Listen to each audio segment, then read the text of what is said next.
તો અમદાવાદમાં સૌથી જૂની સારંગપુરની જર્જરિત ટાંકી તોડવાની કામગીરી હાથ ધરવામાં આવી છે। સારંગપુરની ટાંકી તોડવાની કામગીરી 1 મહિના સુધી ચાલશે। ટીસી કન્સ્ટ્રક્શન નામની એજન્સી ટાંકી ઉતારી અને ભંગાર કાઢશે। જર્જરિત ટાંકીને અંડરગ્રાઉન્ડ અને ઓવરહેડ પાણીની ટાંકી બનાવવા માટે 5 વર્ષની કવાયત હાથ ધરવામાં આવી છે। અમદાવાદ મ્યુનિસિપલ કોર્પોરેશન કમિશનરે જર્જરિત ટાંકી ઉતારી લેવા સૂચના આપી હતી।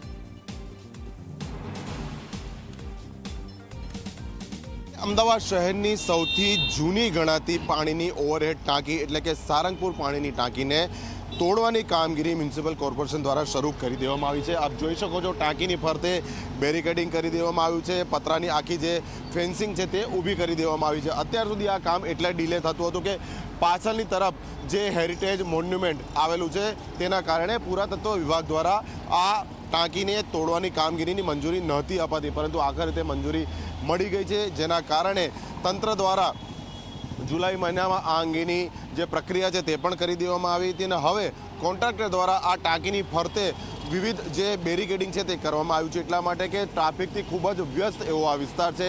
કાલુપુર રેલવે સ્ટેશનને જોડતો વિસ્તાર છે કે જ્યાં સવારથી રાત સુધી ખૂબ જ મોટી સંખ્યામાં વાહનો પસાર થાય છે, એટલે આ ડેમોલિશન કામગીરી દરમિયાન કોઈ ઘટના ન બને, કોઈને ઈજા ન પહોંચે તે માટે સુરક્ષાના તમામ જે બંદોબસ્ત છે તે કરવામાં આવ્યા છે। એટલે તબક્કાવાર વિવિધ કામગીરી કરીને આખરે ટાંકી ઉતારવામાં આવશે અને અહીંયાથી જે કોટ વિસ્તારમાં પાણીનો પુરવઠો પૂરો પાડવામાં આવતો હતો તેના માટે હાલ વૈકલ્પિક વ્યવસ્થા કરવામાં આવી છે, પરંતુ કાયમી ઉકેલ માટે 24 કરોડના ખર્ચે નવી અંડરગ્રાઉન્ડ પાણીની ટાંકી બનાવવાનું કામ પણ તંત્રએ મંજૂર કર્યું છે। એટલે આ જે વર્ષો જૂની સમસ્યા હતી જૂની ટાંકીની તે હવે ક્યાંક સોલ્વ થશે।